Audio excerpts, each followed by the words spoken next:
Perusahaan UD Sentosa Steel saat ini tengah menjadi sorotan. Pasalnya, perusahaan yang bergerak di bidang suku cadang mobil dan berlokasi di kawasan Margomulyo, Surabaya itu diduga menahan ijazah milik 31 mantan karyawannya.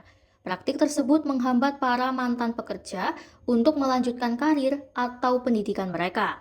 Menanggapi hal ini, pakar hukum sekaligus Dekan Fakultas Hukum Universitas Muhammadiyah atau UM Surabaya, Satria Unggul Wicaksana Prakasa menegaskan, praktik penahanan ijazah karyawan oleh perusahaan merupakan pelanggaran hukum. Ia menyebut tindakan tersebut tidak hanya melanggar peraturan daerah, tetapi juga termasuk maladministrasi dan bisa dikategorikan sebagai tindak pidana. Menurutnya, kasus UD Sentosa Steel jelas merupakan pelanggaran pasal 42 Peraturan Daerah Provinsi Jawa Timur Nomor 8 Tahun 2016 tentang penyelenggaraan ketenagakerjaan yang secara tegas melarang pengusaha menahan atau menyimpan dokumen asli milik pekerja sebagai jaminan.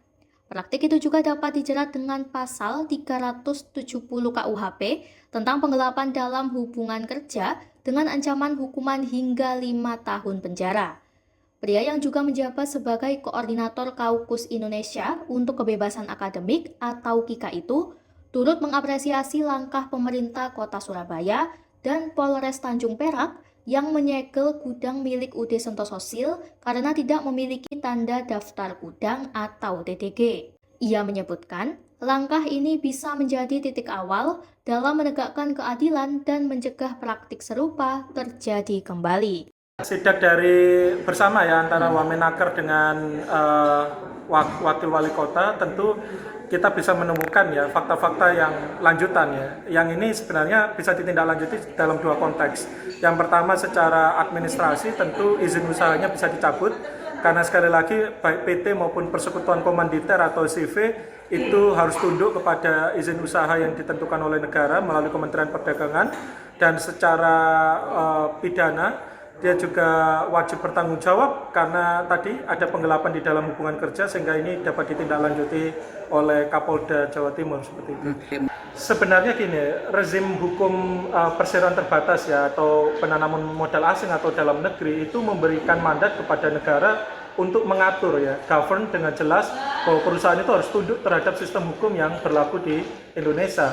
Nah, dalam konteks ketika ada ketidakpatuhan, tidak comply ya, atau kemudian tidak menghormati struktur pemerintahan melalui kebijakan-kebijakan atau hearing yang dilakukan katakanlah oleh Wakil Wali Kota Surabaya, tentu itu sangat menyimpang dan sekali lagi dia dapat dikategorikan sebagai tindakan yang maladministrasi secara bisnis seperti itu. Dan kalau misalkan diperdalam lagi tadi dalam konteks pada akhirnya teguran itu tidak menghentikan tindakan di dalam penahanan ijazah, tentu dia masuk kategori penggelapan di dalam hubungan kerja di KUHP lama yang masih berlaku sampai 2006. Ya, kita berharap ini adalah langkah awal ya dari perusahaan melalui sanksi administratif yang itu merupakan otoritas atau kewenangan dari pemerintah kota, dan nanti bisa ditindaklanjuti dengan temuan-temuan lain. Yang ini rezimnya dimensinya banyak, ada dimensi administrasi, dimensi pidana, dimensi perdata kalau dilihat kerugian atau aspek wan prestasinya seperti itu. Download Tribun X sekarang, menghadirkan lokal menjadi Indonesia.